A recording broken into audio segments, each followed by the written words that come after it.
Hello friend, नमस्कार। आज की वीडियो में हम क्लास 10 साइंस का जो मॉडल पेपर है 2022-23 का इसको सॉल्व करेंगे, क्योंकि इस मॉडल पेपर में बहुत अच्छे लेवल के प्रश्न पूछे गए हैं। ठीक है ना, तो वीडियो को पूरा देखना। तो चलिए वीडियो स्टार्ट करते हैं। सबसे पहले जो आपके ऑब्जेक्टिव टाइप प्रश्न आएंगे, ठीक है ना, ऑब्जेक्टिव टाइप क्वेश्चंस हैं, ठीक है ना। तो सबसे पहले इनकी बात कर लेते हैं। पहला क्वेश्चन है आपका कि मानव में फेफड़े किस तंत्र का भाग है, तो इसका जो आंसर हो जाएगा सी, ऑप्शन नंबर सी, रेस्पिरेशन, श्वसन का भाग है। ठीक है ना। अगला क्वेश्चन है निम्न में से कौन सा पादप हार्मोन है, इसका जो आंसर है वो है ऑक्सिन। देखो पादप हार्मोन कौन कौन से होते हैं, ऑक्सिन हो गया, जिबेरेलिन, साइटोकाइनिन, इथाइलिन, ये सभी पादप हार्मोन होते हैं। ठीक है ना। अगले क्वेश्चंस की बात कर लेते हैं। अगला क्वेश्चन है कौन से वैज्ञानिक को आनुवंशिकता का जनक कहते हैं, तो इसका जो राइट आंसर है वो क्या है, मेंडल, सॉरी। इसका जो राइट आंसर है वो क्या है, मेंडल। ठीक है ना। अगला क्वेश्चन की बात कर लेते हैं। निम्न में से किस रसायन का उपयोग फोटोग्राफी में होता है, तो इसका जो राइट आंसर है वो क्या है, सिल्वर ब्रोमाइड। ठीक है ना। अगले क्वेश्चन की बात कर लेते हैं। प्लास्टर ऑफ पेरिस का रासायनिक सूत्र क्या है, प्लास्टर ऑफ पेरिस का रासायनिक सूत्र क्या है, इसका जो सूत्र है वो है CaSO4 ½ H2O। ठीक है ना। तो इसका आंसर क्या हो जाएगा, बी, CaSO4 ½ H2O। ठीक है ना। और जो CaSO4 2H2O ये जिप्सम का सूत्र होता है, और इसकी बात कर लेते हैं तो Na2CO3 10H2O ये होता है आपके धावन सोडा का सूत्र होता है। ठीक है ना। अगले क्वेश्चंस की बात कर लेते हैं। निम्न में से उत्कृष्ट गैस है, उत्कृष्ट, इनको क्या बोलते हैं, नोबल गैस। ठीक है। नोबल गैस कौन सी, इसमें इसका एग्जाम्पल है भाई, इसका जो राइट आंसर है वो है हीलियम। देखो और कौन कौन सी आपकी नोबल गैसेस होती हैं, इनके बारे में बात कर लेते हैं। जैसे कि एक आपकी हीलियम, ठीक है ना, एक है आपकी आर्गन, क्रिप्टॉन, जिनोन, और एक है आपका रेडोन। ये सभी क्या होती हैं आपकी, ये सभी गैसें हैं आपकी नोबल गैसेस होती हैं। ठीक है ना। अगले क्वेश्चंस की बात कर लेते हैं। अगला क्वेश्चन है किस प्रकाशीय घटना के कारण पानी में रखी छड़ मुड़ी हुई दिखाई देती है, तो इसका जो आंसर है वो है अपवर्तन। ठीक है ना। इसका आंसर क्या हो जाएगा, अपवर्तन, डी। अगला क्वेश्चन है स्वस्थ नेत्र के किस भाग पर वस्तु का प्रतिबिंब बनता है, तो इसका जो राइट आंसर है वो है दृष्टिपटल पर। ठीक है ना। अगला क्वेश्चन लेते हैं। विद्युत शक्ति का एसआई मात्रक, विद्युत शक्ति का जो एसआई मात्रक है वो क्या होता है, शक्ति का होता है भाई आपका वाट। ठीक है ना। बात कर लेते हैं जूल। जूल होता है वो कार्य का होता है, मात्रक होता है। ठीक है। जूल होता है वो कार्य का मात्रक होता है। एम्पियर की बात करें तो ये विद्युत धारा का मात्रक होता है, और वोल्ट होता है विभवांतर का मात्रक होता है। ठीक है ना। इसके बाद अगला क्वेश्चन देख लेते हैं। निम्न में से कौन नवीकरणीय संसाधन है, तो इसका जो आंसर है वो है सौर ऊर्जा। ठीक है ना। ऑप्शन नंबर ए सही है इसका। अगला क्वेश्चन की बात कर लेते हैं। निम्न में से कौन सा आहार श्रृंखला का निर्माण करते हैं, तो इसका राइट आंसर हो जाएगा बी, घास, बकरी और मानव। ठीक है ना। अगले क्वेश्चन की बात करते हैं कि टिहरी बांध बना है, कौन सी नदी पर बना हुआ है टिहरी बांध, तो इसका जो आंसर है वो है गंगा नदी पर बना हुआ है। ठीक है ना। आता है आपका question number 2, full fill in the blanks वाले क्वेश्चंस आपके आ गए। ठीक है ना। सबसे पहला क्वेश्चन है आपका कार्बन कार्बन एकल बंध युक्त यौगिक कहलाते हैं, अर्थात जिन कार्बन के मध्य में एकल बंध पाया जाता है, जैसे कि इस तरह से, तो ये क्या है, ये एक संतृप्त यौगिक होते हैं। यदि इन कार्बन के मध्य में इस तरह से, यदि इन कार्बन के मध्य में डबल बॉन्ड या ट्रिपल बॉन्ड पाया जाता है, तो इनको बोलते हैं असंतृप्त यौगिक होते हैं। ठीक है ना। तो इसका जो आंसर हो जाएगा वो क्या होगा, संतृप्त यौगिक। ठीक है ना। अगले क्वेश्चंस की बात कर लेते हैं। परमाणु के किस कोष में इलेक्ट्रॉन्स की अधिकतम संख्या ज्ञात करने का सूत्र है, दोबारा से मैं इसको रिपीट कर देता हूँ कि परमाणु के किस कोष में इलेक्ट्रॉन्स की अधिकतम संख्या ज्ञात करने का सूत्र है, तो इसका जो सूत्र हो जाएगा 2n²। ठीक है, 2n²। जहाँ पे n होती है ना, n है आपकी कोषों की संख्या। ठीक है ना। अगले क्वेश्चंस की बात कर लेते हैं कि दो तंत्र का कोशिकाओं के मध्य खाली स्थान को क्या कहते हैं, सिनेप्सिस कहते हैं। ठीक है ना। अगला क्वेश्चन है ए व बी के नाम लिखो। इसमें ए और बी के नाम लिखने, तो ए का नाम क्या आ जाएगा, क्लोरोफिल, और बी का नाम आ जाएगा सूर्य का प्रकाश। ठीक है ना। अगले क्वेश्चंस की बात कर लेते हैं। अगला क्वेश्चन है, उपरोक्त चित्र में प्रतीक चिन्ह स्पेस दिया है, अवयव के लिए प्रयुक्त होता है, मतलब इसके लिए प्रतीक बताना है, ये क्या है? तो ये क्या है? विद्युत सेल का प्रतीक है। ठीक है ना।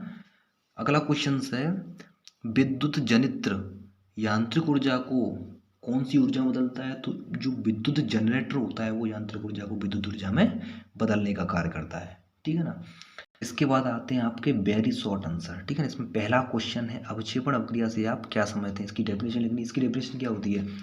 वह अवक्रिया जिसमें अवक्रिया के फलस्वरूप एक कठोर सफेद रंग का अवक्षेप बनता है जो जल में अघुलनशील होता है, ऐसी अवक्रियाओं को अवक्षेपण अवक्रिया कहते हैं। इसको एग्जाम्पल के द्वारा समझते हैं। जैसे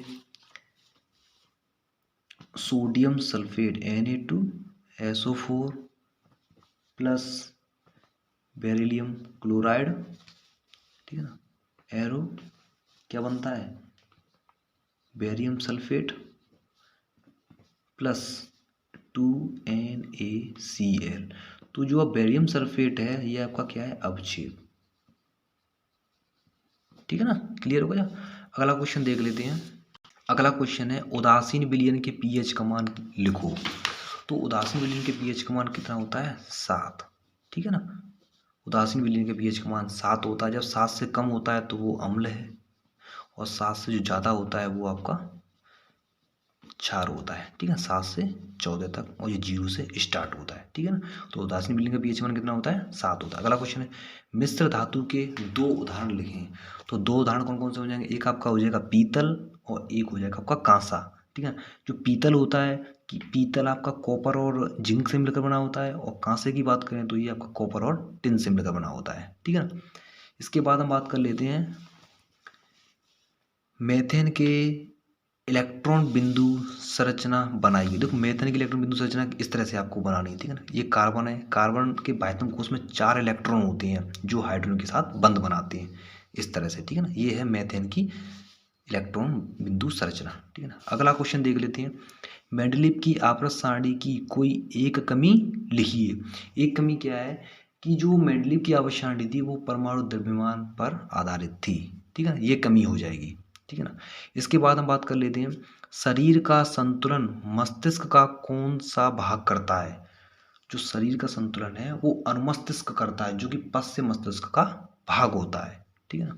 अगला क्वेश्चन है, नर में पाए जाने वाले लैंगिक हार्मोन का नाम लिखिए। इसका जो आंसर है टेस्टोस्टेरोन। अगला क्वेश्चन है, विद्युत परिपथ में वोल्ट मीटर का कार्य क्या है? तो विद्युत परिपथ में वोल्ट मीटर का जो कार्य होता है इसको हम देख लेते हैं। जैसे किसी विद्युत परिपथ में चालक के, जैसे कोई चालक है, चालक के दो बिंदुओं के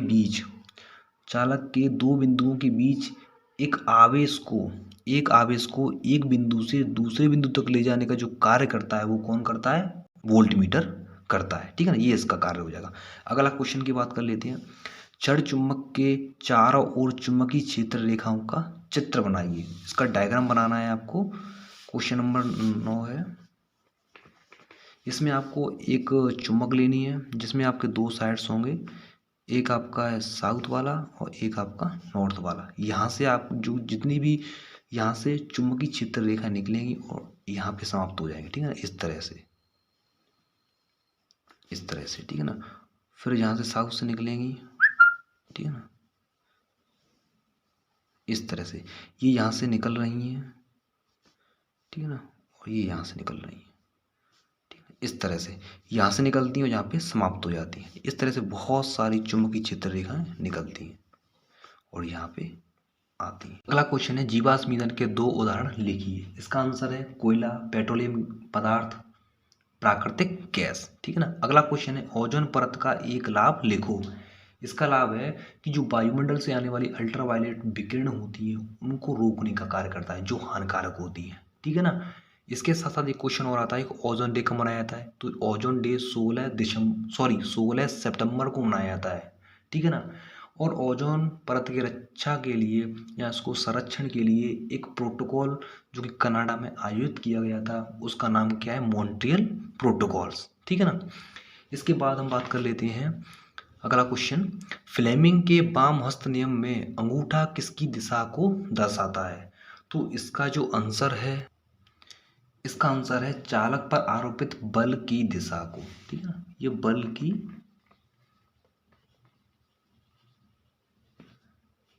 की दिशा को दर्शाता है। ठीक है ना। इसके बाद सेक्शन बी के जो क्वेश्चंस हैं, इसका चौथा क्वेश्चन है कि लोहे को जंग से बचाने के दो तरीके बताइए। लोहे को जंग से बचाने के दो तरीके बताइए। तो इसका जो आंसर है वो हो जाएगा जैसे कि पेंट करके, ठीक है ना, पेंट करके, ग्रीस लगाकर, यशद लेपन द्वारा, क्रोमियम लेपन के द्वारा या मिश्र धातु के द्वारा लोहे को जंग से बचाया जा सकता है। ठीक है ना। अगला क्वेश्चन है कार्बन के दो अपर रूपों के नाम लिखिए। कार्बन के दो अपर रूप होते हैं, एक हीरा और एक आपका ग्रेफाइट। ग्रेफाइट होता है वह विद्युत का सुचालक होता है, जबकि हीरे की बात करें तो ये कुचालक होता है। ठीक है ना। इसके बाद हम बात कर लेते हैं मिसाइल की संरचना का चित्र बनाइए, इसका डायग्राम बनाना है। ठीक है ना। इसको हम देख लेते हैं बुक में। इसमें आपको ये वाला डायग्राम बनाना है। ठीक है ना। जो मिसाइल का जो क्वेश्चन है इसमें ये वाला डायग्राम बनाना है। ठीक है ना।